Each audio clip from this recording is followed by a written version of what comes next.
Alors Alexandre, pour le premier sujet de l'année, vous vouliez nous parler des résolutions les plus répandues. On vous écoute. Eh ben oui, il y en a beaucoup de résolutions. Ah oui, forcément, bien sûr. Et beaucoup les tiennent ou pas, d'après vous 56% des Français, d'après les dernières statistiques. Je voudrais pas douter de vos propos, mais franchement, oui.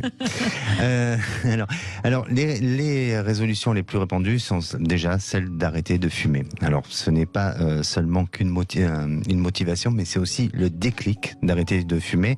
Aujourd'hui, il y a plusieurs moyens pour essayer d'arrêter de fumer. Et aussi, vous avez se remettre en forme en mangeant équilibré, boire moins d'alcool, surtout dans ces périodes de fête, et aussi décider de mettre un programme de remise en forme avec un peu de sport.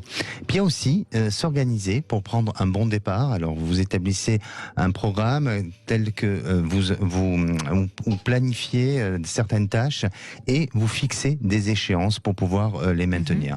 Et puis, les fêtes de fin d'année n'ont sans doute pas allégé votre porte-monnaie.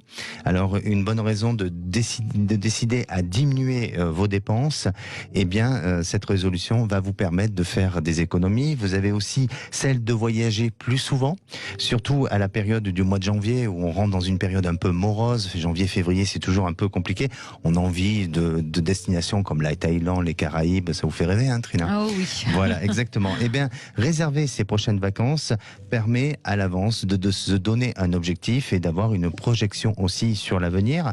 Et puis, pour un bon nettoyage énergétique, eh bien, il faut désencombrer votre habitation.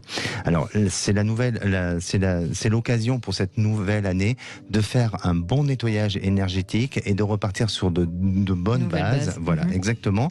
Et puis surtout, pour pouvoir maintenir ces objectifs-là et ces résolutions-là, il faut vraiment les faire un par un et ne pas se donner des objectifs qui sont insurmontables. Oui, vraiment, il faut rester rationnel. Exactement.